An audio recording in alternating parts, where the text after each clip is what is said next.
one day I was in the hood. I was on the block, Botany, with the Botany boys and Lil Flip and all them barbecuing, just chilling. We drinking beer, we smoking, everybody's just chilling. I had a white cat that I worked with say, hey man, I'm having something today too. Can you come over here? So I keep my networks large. So I'm gonna come kick it with the fellas for a little bit. Then I'm gonna go out to this business connect and see what it's about. So what did I see? So now the only thing switched was now I'm pulling into a neighborhood, 500,000 above. They smoking $30 cigars and they drinking scotch. They smoking and they drinking. I just came from smoking and drinking. They arguing about LeBron and Jordan. They telling me, Fred, it's a new stock getting ready to come out called Tesla. You might want to look at it. D-Town, LA, NO, Florida, Mississippi, KC, MO,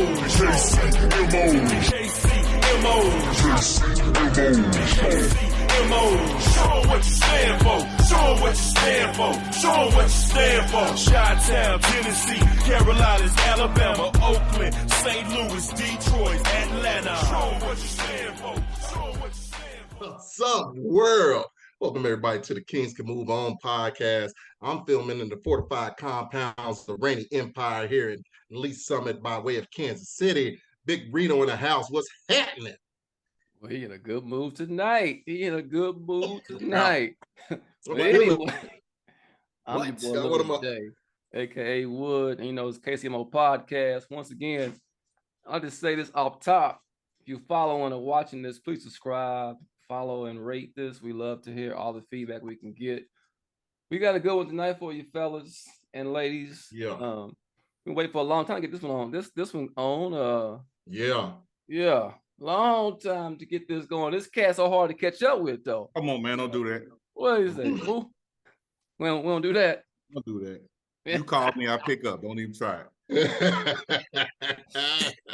Hey, tonight, this is actually another part of our entrepreneur series we've been rocking with.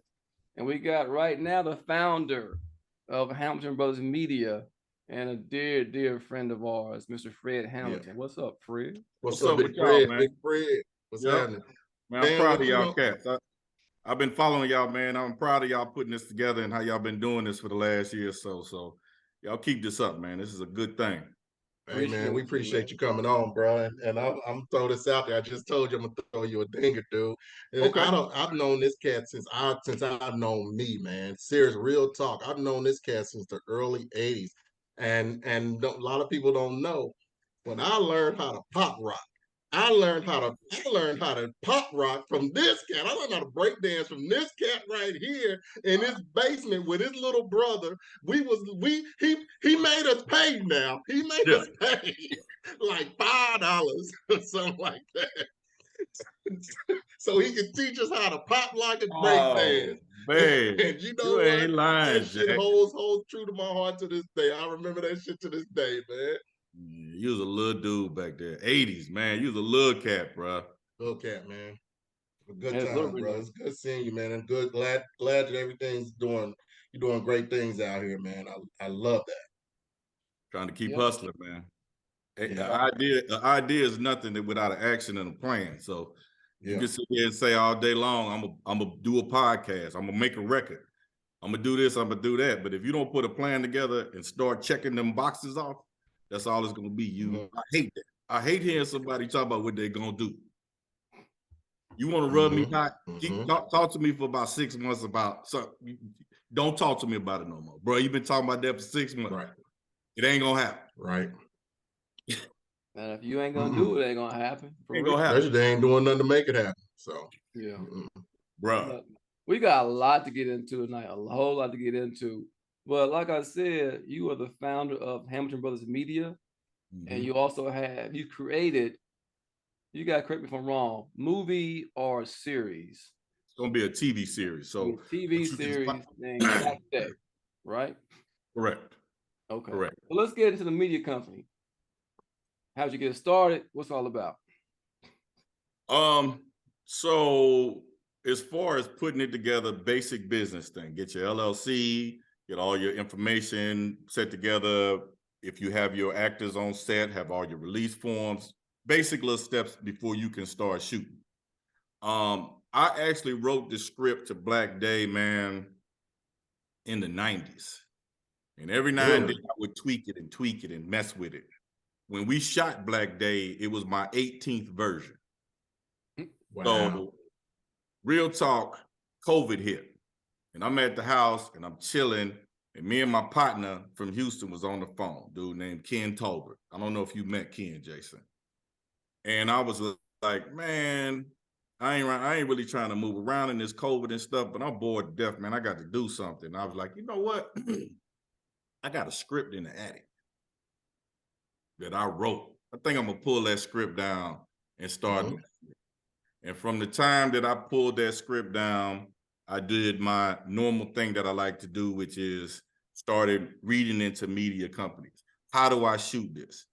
How do I put this together? How do I put a production team together? Everything that I needed to know to where I didn't have to just sit there and be like, oh, I hope somebody come find me one day and let me shoot this script. Put all that together, found an investor, found a director. We put the production team together. One of y'all classmates, Scott Williams, if y'all remember Scott, was in LA and he knew some cameramen and some other stuff. And we shot it. It was just that. It was on a humbug of me not being able to do something in COVID and say, I'm gonna go up and at it and pull that script down, and now it's on screen. That's what's up, man. And so this is your big first production from the media company. What's this series about? So Black Day, without giving too much away, is talking about gangs, but in the light of why do we have so many gangs? What happened with the Panthers back in the day? How did the brothers all break up? So to give you a quick synopsis, two rival gangs don't deal with each other, but one of the cats was riding down the street and he got jumped by some cats of another race. So even though they mortal enemies as gangbangers, the brothers was like, nah, we not finna let that go down. I don't give a damn. I don't cut for them or not. That's how we go into the story. Oh, that's what's up. Okay. That's what's up. And so right now, Fred, you said you've already done the filming. You already have it together. And tell me about when you're going to put this out and how you're going to do that. So episode 1 is on YouTube now. Y'all, you can find it at Hamilton Bros Media Network, Black Day episode 1. So right we're now gonna throw a link down at the bottom too on ours. So yeah, that's cool. Right now, as of last week, we have had 122,000 people go to the site. What's up? So my goal is to leave it out there for a while. If I can easily find some more investors to do the next episode, but I'm gonna just keep letting it build so I have some leverage to negotiate. Not in no hurry right now. I mean, the interest is, I'll tell y'all a secret. The interest is amazing me because believe it or not, the most of our viewers is in India. I cannot explain. Really?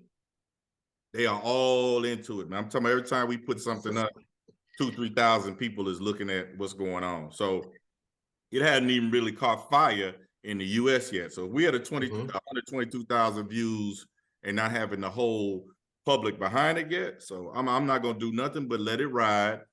Keep promoting it. We do other things on the page like interviews. Like I'm doing a series of interviews with my uncles and the elders in my family. It's called Raw Conversations. And we're talking about things that they did and things that they had to do during the civil rights era. And I'm learning stuff as I'm interviewing them, bro. I didn't know my dad went to jail at 13 years old. Oh, wow. Fighting for civil rights. And he's telling this story about one night they popped the gas canisters on him and everybody's eyes was burning. And he said this white lady took her shirt, her blouse, and put it over his face so his face wasn't burned. And he was like, man, we got to get out of this. We hate white people. We hate black people. We hate Mexican people. He's like, people is people. Now, you're going to have groups in there that may not be the best of people, but you can't just group everybody in one box. Like that white lady, didn't know me from Adam. I don't know who she is to this day, and she did not have to do that.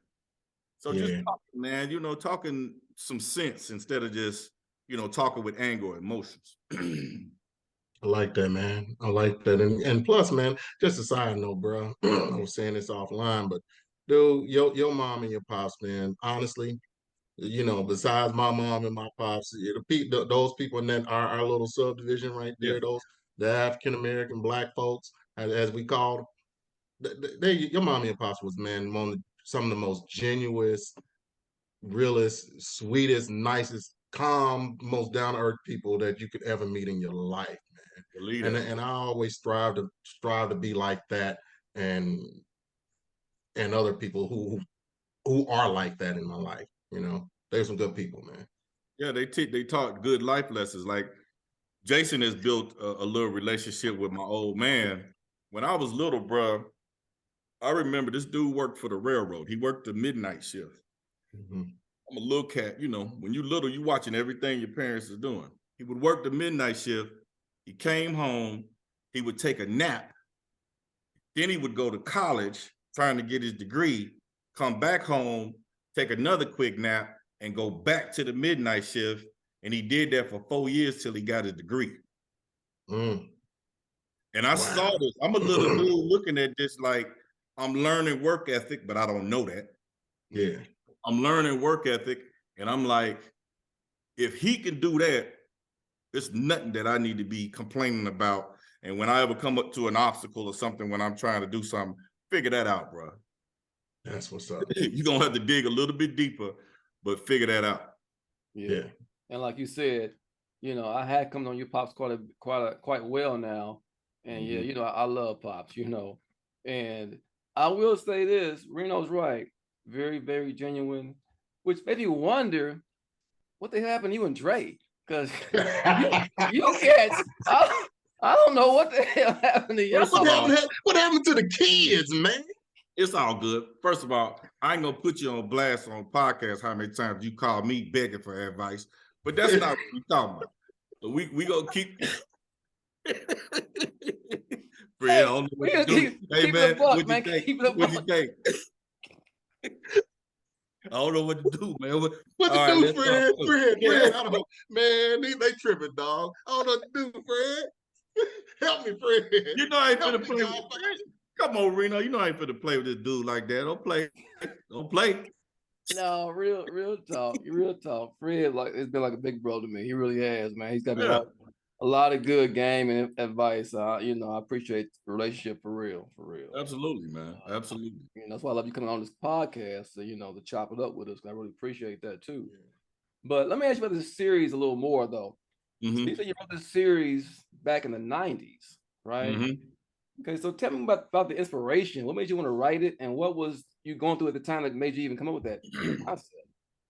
The inspiration, man, was I really grew up in the 60s with my uncles. So I always saw civil rights. When y'all go to the Hamilton Bros media, you're gonna see a little intro with a dude throwing up a black fist, 7, 8 years old. That was me as a kid. Okay. So I used to always see them throwing up and brother this and brother that, and we so far away from that now.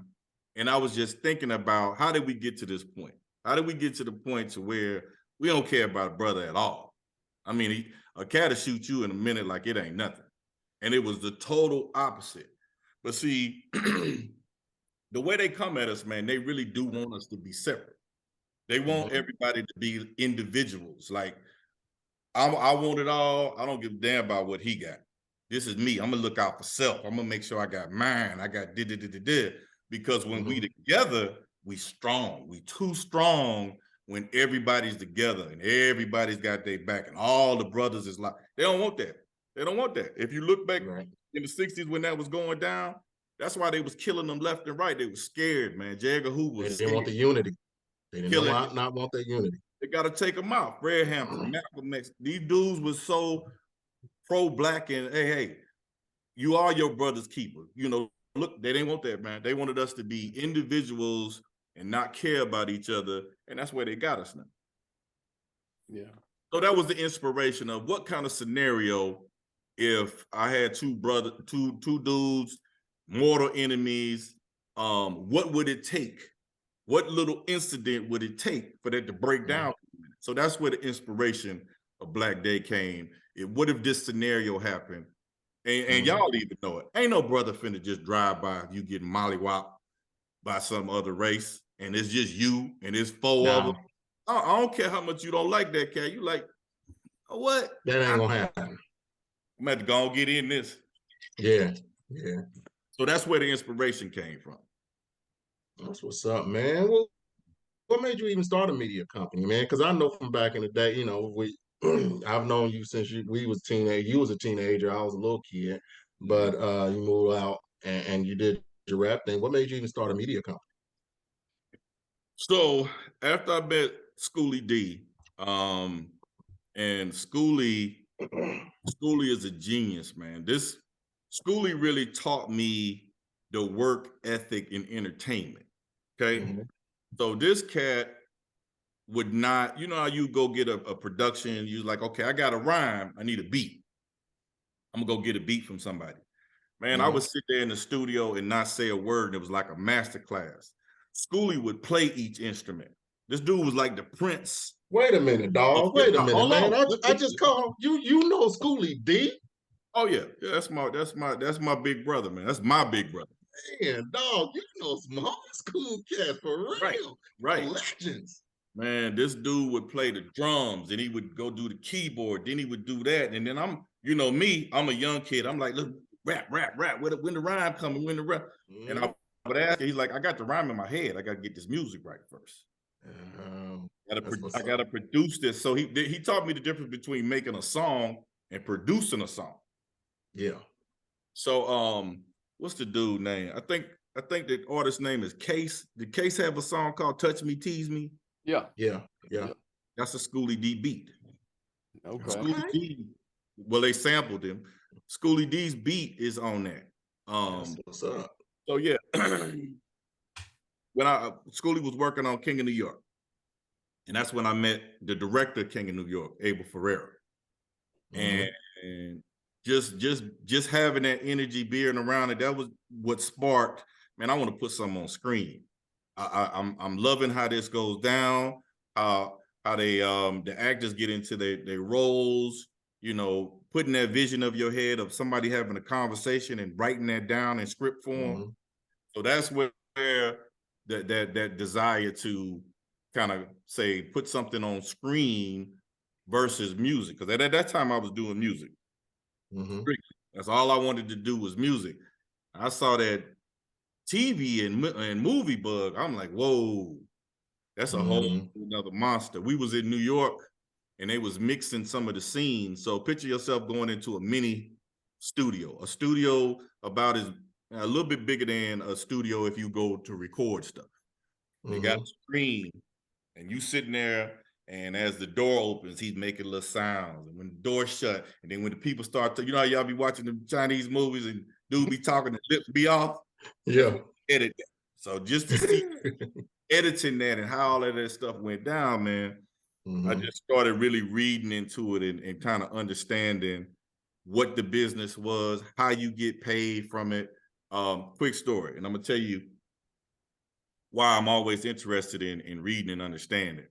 So many people done got screwed on their publishing. So many people done got screwed on their copyrights. You gotta know what you doing before you get into it. I jumped off of a plane in Chicago. A couple of little cats noticed me. And they was just talking about, hey man, we rappers, man, you know, what are some of the things we could do? And I had some time to just blow off because I was actually waiting for another flight. Sat down, I was talking to them. I said, man, so check this out. If y'all go to the basement right now, drop a track, it's jamming. Tomorrow afternoon, you riding in the car, it's on the radio, how you get a check?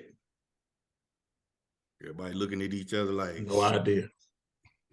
I said, I didn't say that to try to blow no smoke. I said it to try to get y'all to know what it is. So go get this book called The Business of Music. I want you to go through that, find out how to set up your publishing companies, how to do your copywriting, your mechanicals, understand how you're going to get paid from this. And they was like, man, much love, OG, man. I appreciate that. I said, yeah, because if I gave you a half ounce of weed, how much you supposed to get back? Oh shit, whoop, with the wham, with the know what you doing in music the same way.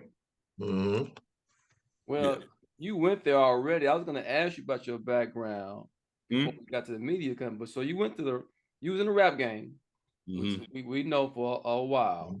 So we want to get into that. We want to get into your rap history and talk about what you was doing and how you transitioned from that to business to the. Yeah, all of that came from Schoolie, man.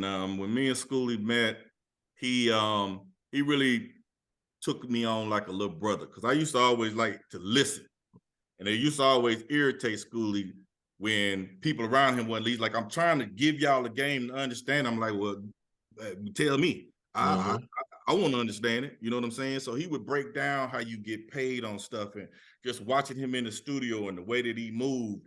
And I used to always be like, I can rap. And he was like, yeah, okay. All right, that's cool. Then I would start writing little stuff, and he started hearing me.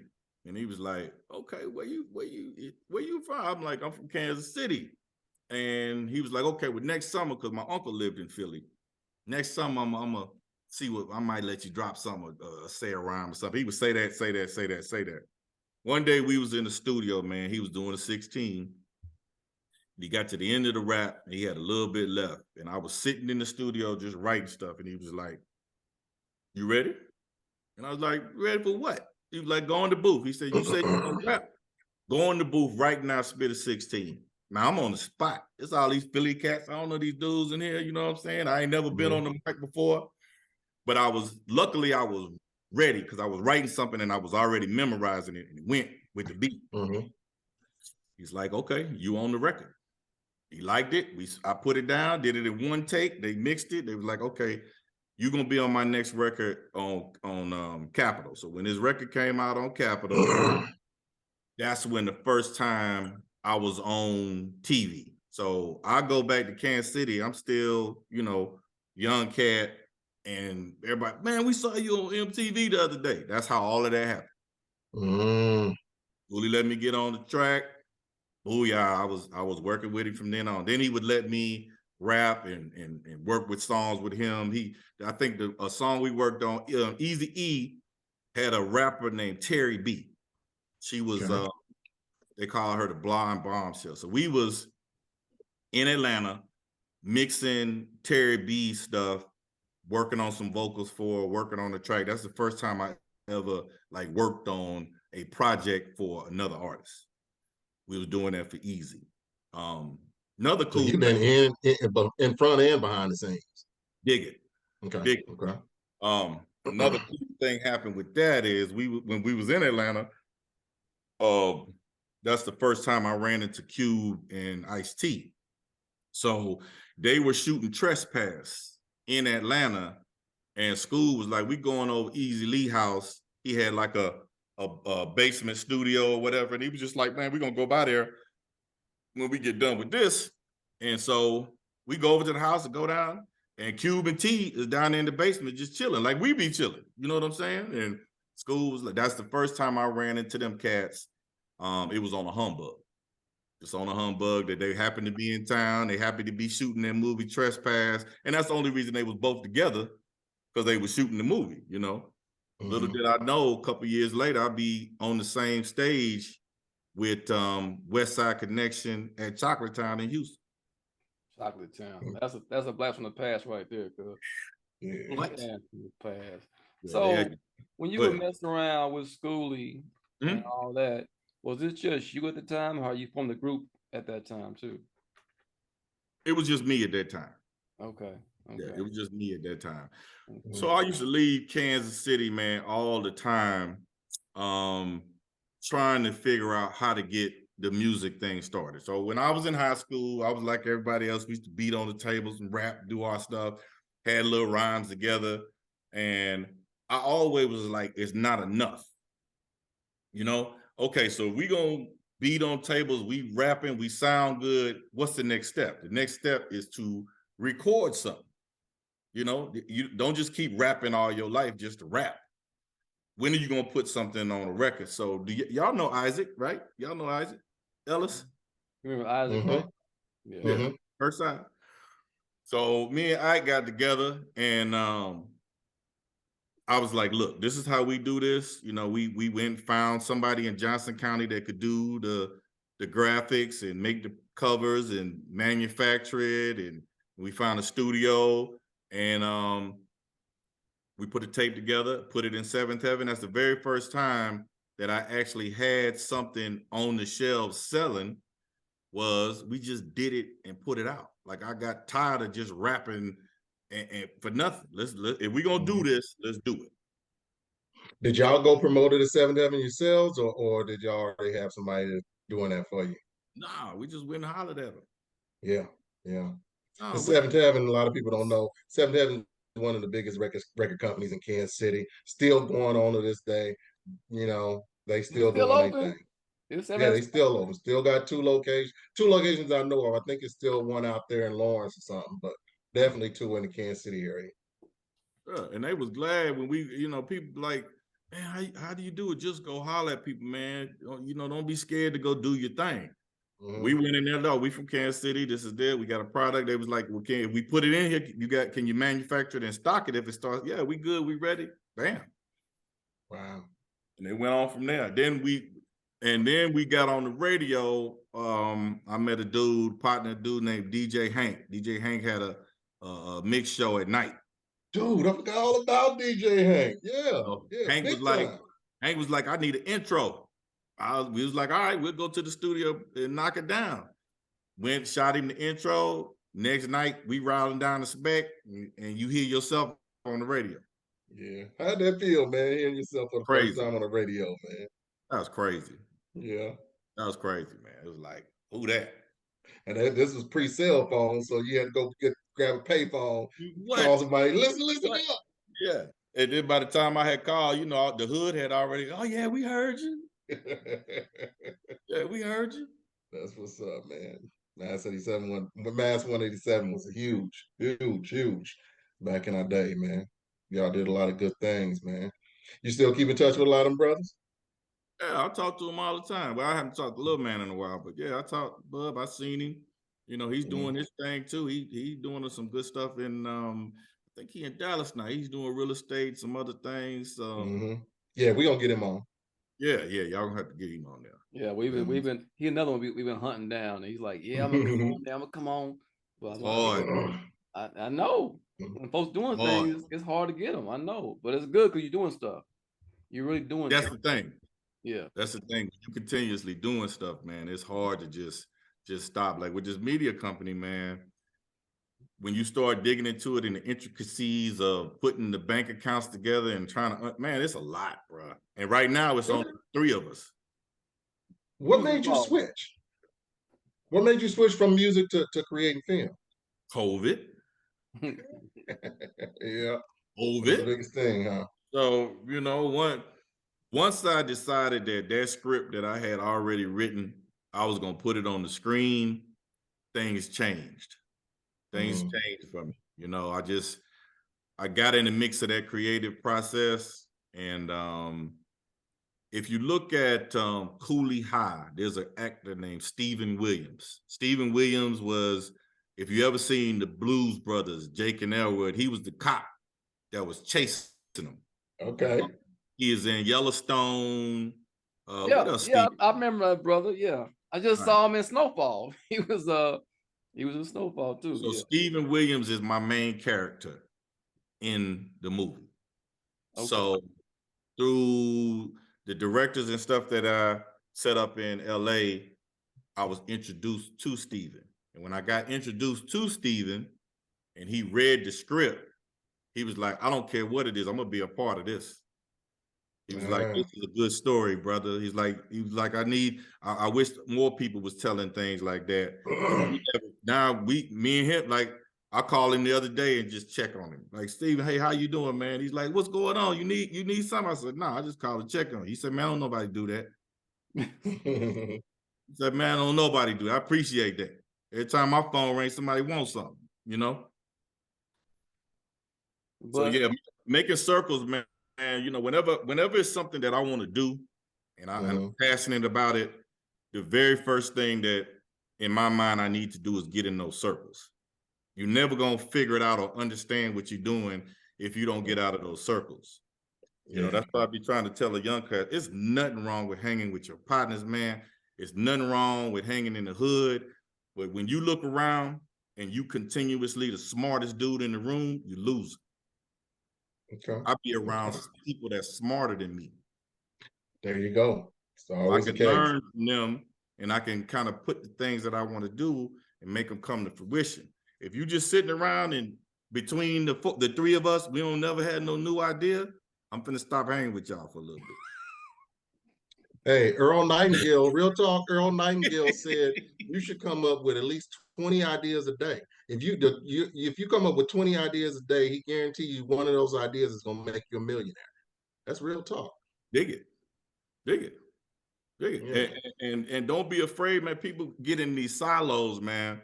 So, you know, I've been on the corporate level, I've been in the entertainment level, and one of the lessons or some things that used to trip me out, I'll tell y'all this. One day I was in the hood, I was on the block with Botany with the Body Boys and Lil Flip and all them barbecuing, you know, just chilling. We drinking beer, we smoking, you know, everybody's just chilling. I had a white cat that I worked with say, hey man, I'm having something today too. Can you come over here? So I keep my networks large. So I'm gonna come kick it with the fellas for a little bit. Then I'm gonna go out to this business connect and see what it's about. So what did I see? So now the only difference, the only thing switched was now I'm pulling into a neighborhood 500,000 above. They smoking $30 cigars and they drinking scotch. They smoking and they drinking. I just came from smoking and drinking. They arguing about LeBron and Jordan. They telling me, Fred, it's a new stock getting ready to come out called Tesla. You might want to look at it. That's what's up. That's what's up, man. It really is about your circles. It really is about what environments you put yourself in, what you can glean and learn from folks. You know, that's important. Folks don't realize that network is everything. It really is. Network is everything, bro. And everything that we did and have done and are doing, I've always had to get out and in the circles. Like in Kansas, if I would have never left Kansas City and never pushed the issue and never did, we wouldn't have made no records or nothing because there was no market at that time. There was nobody, man. You know, I had to go several places. By the time we put that first record out, man, I had been to California, New York, Atlanta, all in the pursuit of understanding how we gonna get a record out. Yeah, I had to stay on the move, man. Dude, well, let me ask, what's been the biggest transition from a biggest challenge for the transition from going from a musician to a filmmaker? Too many moving parts. So music, you know, you got to make the track. You got to understand movies. You got to worry about what the director doing, the assistant director, the PA. Where's your actors? Who has the scripts? Where's the rewrites? What if something happened? What if there's a weather change? How do we have to stop production that we've already paid for to get this permit to shoot because it's a storm today? But next week, snowfall is shooting there. So now we got to put our production. It's a lot of moving parts. And if you're not organized, you ain't gonna make it. So are you doing all of it? Say again? Are you doing all of it? The directing, writing, producing, everything? So I did have a director, but all the writing, production, whenever you go to take a look at episode 1 of Black Day, you're going to see Fred Hamilton about 13 times. Yeah. You know what I mean? You're going to see, I'm acting in it, I'm doing this, but hey, if you want to make it happen, you're going to do that. Now, we become a big media company and I get a budget for that, I may have 200 people doing all of this stuff. But for right now, you got to grind. Yeah. You know? A lot of people don't understand that. A lot of people don't understand that, like, you just started out just like Tyler Perry, just like Q. Yeah. You had to grind first. Now you making it. Man, you got to grind. There's no sleep. You don't think about it. Matter of fact, you can't sleep. when I'm thinking about stuff I got to do, I can't sleep no way. So I'll get up, put a spreadsheet together of, okay, this is what's going to happen tomorrow. This is the storyboard. This is how we going to have to move this. And I may have been up since 2:30 that morning and have to be on set at 8, but let's get it. So you guys have the episode 1 on your network now on YouTube. Mm-hmm. And have you already shot the other episodes, or are you still working on? No, we haven't shot the other episodes yet, but all the other episodes are written. So if a network or somebody comes to me and they interested and they're like, you know what, let's go ahead and produce this TV series. We want to get down with it. I got the rest of the episodes already written. So now we can come in with a product that's already ready to go. And we already coming with 300,000 viewers. So you put that whole package together, and that's what gives you your leverage to go in there and make a decent deal. If you go in there with your hand out, you ain't gonna get much. Okay, so let's talk about that. You guys shop this series, right? You trying to get a deal. Mm-hmm. What's that entail? What's that like? Shopping? Yeah, what goes into that, man? Yeah. So the average person would go into a deal like that with a script, and they would have a Bible, which is what's going to happen in season 1, season 2. Where's this story going? What's going to happen to the protagonist as we move along? So they would usually have that. They would have a pitch deck, which kind of shows this movie would be for this demographic of people and age group. It's comparable to this type of story. So you put that whole package together. That's how you pitch to see if somebody would kind of want to pick their series up. I don't want to do that. That's how you end up losing everything, because you holding your hand out. I want to go in there and say, I've done all of that. And here's a episode that I've already shot, so you can see our work and that we can do it. And here's a couple of 100,000 viewers I'm coming with as well. So now I'm not coming in there with my hand out with nothing. Now we can bargain a little bit. Maybe I can keep creative control, which is one thing I got to do.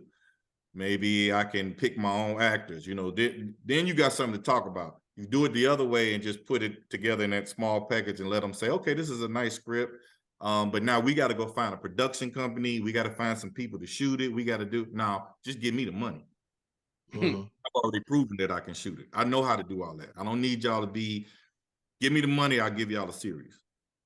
So, man, I got a question on that though, because I'm a big YouTube watcher of Country Wayne. Big down there, and I watch and I noticed that he said that one of his stories is he started. He really blew up during COVID, and he started shooting his skits shooting his skits daily during COVID. Now I'm watching this stuff. He throws out about 5 or 6, 3 to 4 minute skits per day. Mm-hmm. And they get hundreds of thousands of views. Why are you not going that route, and just as far as saying, you know what, I'm gonna throw my shit out here on YouTube or throw my shit out here on social media and get those views and make the money from there? We may do that. That's not off the table. So there's a few criteria you have to meet to start monetizing when you're on those kind of platforms. You dig? The platform that y'all on. Okay. Mm-hmm. So y'all gonna need so many subscribers, so many hours, so many views, and once you meet that criteria, then you'll start getting paid for whatever content you put on your page. That's not off the table. Not at all. That's what's up, man. But let me ask you this, Fred. So he's talking about music and media, and we know stories of musicians getting fucked over, right? Over the contracts in music for people trying to get over. How different is it, or is it not different in film? Are you got people coming to you trying to fuck you over in the same thing, or is it a little different? Say, bro, hell no. It's the same. The game is the game, partner. What you talking about? Look here, man, I done told you, bro. You have to stop. You have to stop with this. No, Hollywood is not finna be, oh, you nice. We like you. We not gonna screw over you, Jason. They sharks. Hey, bro, But you promised. yeah, exactly. Look at man, no matter which one of these games, you got to know what you're doing before you go in there, man. Just like the little story that I told about the cats. Before you go in there and start signing contracts and doing all this stuff, man, make sure you understand what you're doing. Make sure you understand, and at a minimum, have you a fire lawyer to sit down and explain this. I have sat with my lawyer before and said, what do that word mean? Because I understand the word, but I don't understand it in this fly context that they put it in. Hell yeah. You dig what I'm saying? So that word that you think mean, oh, you're gonna get $20 for every, mean you're gonna lose $20 for every, because in the context, they'll do it real slick and sly with them legal terms and all this other stuff. So no, bro, it's the same game, and it may even be worse in Hollywood. So yeah, know what you're doing, man. And the people that you see that's making that big grip, the Tyler Perrys of the world and all that, they done lost, but now they winning. And like you said, they keep their game up with them attorneys, man. You got to keep it up with that legalese. I don't like attorneys. I don't like government and all that shit, but you got to keep it. You know, sometimes it's a necessary evil. Yeah, be smart, man. Just be smart about it. If you don't know, don't be scared to know. The worst thing you could ever have pop up on you is you don't know what you don't know. Where do you go about getting your actors and stuff, like actors and music scores and stuff like that? There's places that you put your script once you completed with it and it's ready. And aspiring actors will go and they will audition for you and say, man, I want to be a part of this, blah, blah, blah. What's the role? I'm this age, I'm this actor, who you looking for? And you look at their auditions. So I had to look at all my actors' auditions and say, yep, I want him for that role, I want him for that role, et cetera, et cetera. That's what's up, man. I always wondered about that. Like, I want to put my daughter in a model. She's about to turn 16. I'm like, how do I even get her started? How does, and I like the fact that you even started and went on your own and said, I'm making my own lane. And I dig that, man. I want to make my own lane. Sometimes I get frustrated. If I don't have nothing to do on a Saturday, man, I might up and start watching a movie and end up starting to watch like 3-4 movies and be like, this is garbage. I don't understand the characters. They got all of these 6K graphics with monsters jumping out the wall. Well, come on, man. I want to see a story that I can not only get some information out of, but something that's entertaining to me. And our entertainment may be different from some other people's entertainment, or falling down laughing and cracking up about something. A Hollywood executive may look at it and like, I don't get the joke. Yeah, dude, that's so crazy because my daughter, she's been playing sports since 5 years old. She looks at the game different than me. She looks at it different than me. And so, like you just said, you are creating it. You're behind the scenes now. You look at it different from I do as a fan of a movie. That's so crazy. I like that. Yeah, different things resonate with us, different stories. And no matter what that is, whether it's a horror movie, a love story, a drama, it doesn't matter. We look at things differently. And there's certain things that we see, and even with comedy. That's why like Friday was so fire, because Cube is a hood cat. And we know everything in the movie go down like that. So, everybody can't write that. Yeah. So yeah, I definitely wanted to start my own lane, man, so we can do our own things. And I want to start a network where we doing interviews like these, where we doing podcasts, where we doing even to the point where we doing our own news. We already done seen recently that these cats just bold-faced lie on the news. And that's where we get our news from. Yeah, I want to let's get our own news where y'all could send me stuff in and be like, Fred, go find out what's going on in the Capitol. And I can come back and be like, guess what? Yeah. You know what I'm saying? This is what I found out. This is the real news. This is the real shit. Matter of fact, I'm gonna show you. Look, Yeah, that's matter what of they fact, yeah, doing. look at your That's boy what they over there. do. Yeah, they stealing, they doing everything, stealing copy paper, everything. Y'all paying for that. So Fred, we know you in Atlanta, which is, I guess, considered now the Black Hollywood right now. You know, so it's on fire for entertainment. You know, for like entrepreneurs. So with what's your next steps with Black Day and the media company? Okay. Well, first thing, let me correct you on that. It's not the Black Hollywood, it's the new Hollywood. The new Hollywood. They shooting everything here, and they just shot Creed here. They shooting everything here in Atlanta now. Better tax breaks, better, you know, the city is set up transportation wise for people to get to locations, all that stuff. So my next steps is we're gonna continue to put some content about what I started talking about, as far as my uncles, me interviewing them, and they talking about the 60s. Okay. One of my uncles was the first person in our family to go to an integrated school. He's going to tell that story. One of my uncles went to Vietnam and explained where the DAP come from and why we dap each other up, where all that stuff. So it's some very entertaining stuff, man, that y'all gonna see. When I ended up sitting down talking to these cats about where we were then and where we are now, I learned a lot that I didn't even know, you know, because there's not a lot of conversations with the younger generation and the older generation for a few things, you know. One, they want to do their own thing and kind of make their own lane and don't listen to what we did. I don't want to do that. I want to make my own lane. The second thing is the old cats sometimes come down on the youngsters. You know, oh man, you ain't doing this. Yeah, nobody want to hear. If we was that age, we wouldn't want to hear that. We don't want to hear that shit. I don't want to hear that, bro.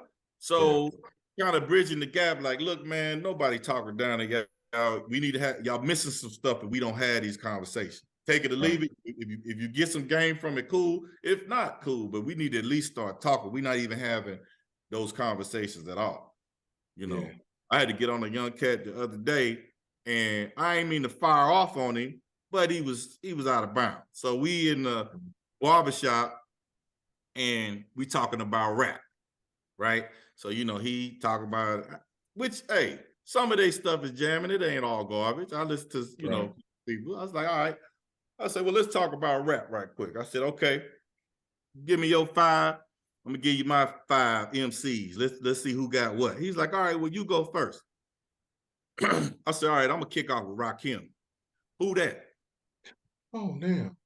Barbershop shut him down. Conversation up, Fred, don't even talk to him no more.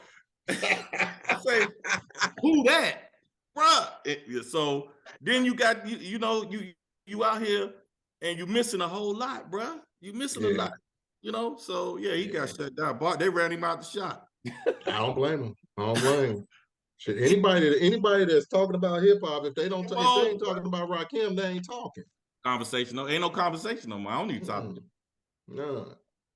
So, they don't know, dog. They don't know. Him don't know. Damn. That's the problem. Yeah, but it's our, but in that light, it's our responsibility to reach out to them. It's our responsibility to holler at them like they grown men. They making their own way. And then what about the young brother who maybe grew up with a single mom and don't have no male mentors and ain't got nothing from no older cat? And now here you come at them, bruh, ain't nobody helped me. What I'm gonna listen to you? I don't even know you. What I'm gonna listen to you for? So we got to be careful at how we approach these cats, man. We got to be genuine. Like, we really, really want to see you do good, man. If anything that I can assist you with knowledge-wise or whatever else, man, contacts, you never know who the cat you talk to might know. Never. You know that. Never. You never know that, man. You never know who you sit next to until you start chopping it up and you be like, man, I've been always wanting to be a groundskeeper at the Royal Stadium, man. Well, I'm the manager of the grounds at the Royal Stadium. Yeah. Damn. And a lot of things is a lot of these kids, they ready to talk and ain't ready to listen. And I'm not knocking you. I'm not knocking you, but sometimes you have to close that mouth to open them ears and hear what somebody's trying to tell you. And that's it. I mean, and the only thing that you can do, man, is you can give them the game, but you you can't go out and tell them how to do it. Yeah, you can get, but we can also do a better job at reaching out to them. You know, we can also do a better job at how we come at them and kind of, you know, start those conversations. What's up, little bro? You know, what you doing? How you know, what lane you in? You know, what you doing? You trying to go into corporate America?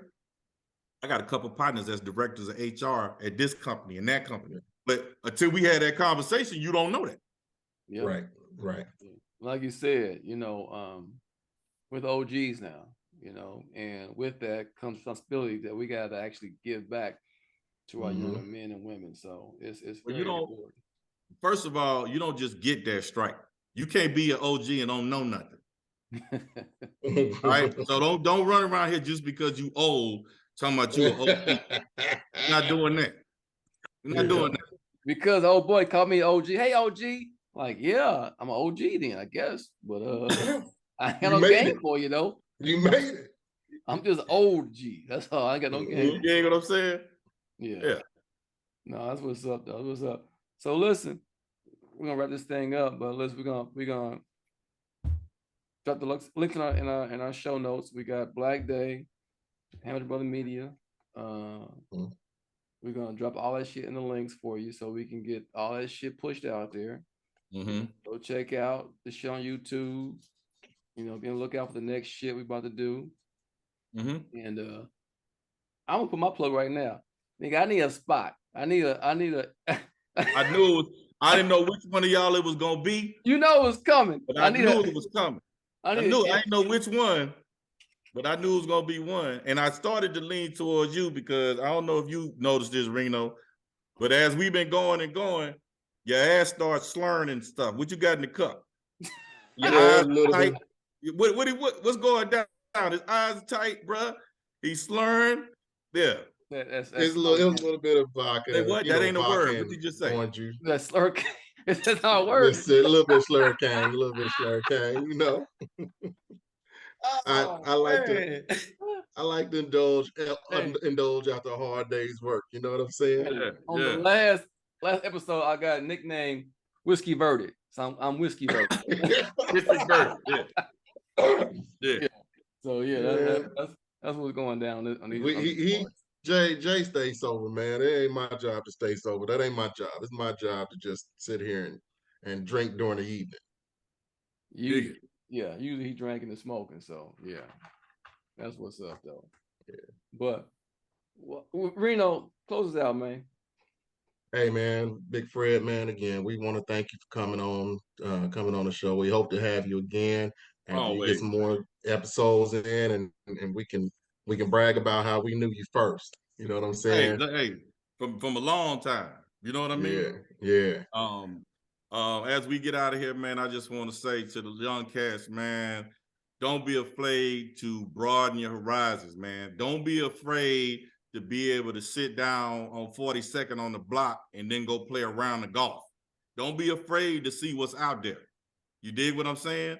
Because it's some paper to be made. I can't even tell y'all, man. I went on a business trip 1 week. I went from Houston to Los Angeles, from Los Angeles to Tokyo, from Tokyo to Singapore, from Singapore to Malaysia, from Malaysia to Russia, and back around. I literally flew around the world. And if I could tell you the life lessons I learned from stepping out, it's invaluable now. So broaden your horizons, man. Broaden your circle too. Don't just keep hanging with the same people. Find somebody smarter than you and take some knowledge off of them and go get your bread, man. And in the words of Young Dolph, preach. Right. He's speaking the truth out there, man. Go get you some. Yeah. Get it, baby. Yeah. And hang out for a second, Fred. With that, y'all, you know what it is. It's Big Fred. Frank the Tank. Big Wood. We out, y'all. Can't move on, y'all. We out. D-Town, LA, NO, Florida, Mississippi, KC, MO. KC, MO. KC, MO. KC, MO. MO. Show 'em what you stand for. Show 'em what you stand for. Show 'em what you stand for. Chi-Town, Tennessee, Carolinas, Alabama, Oakland, St. Louis, Detroit, Atlanta. Show 'em what you stand for. Show 'em what you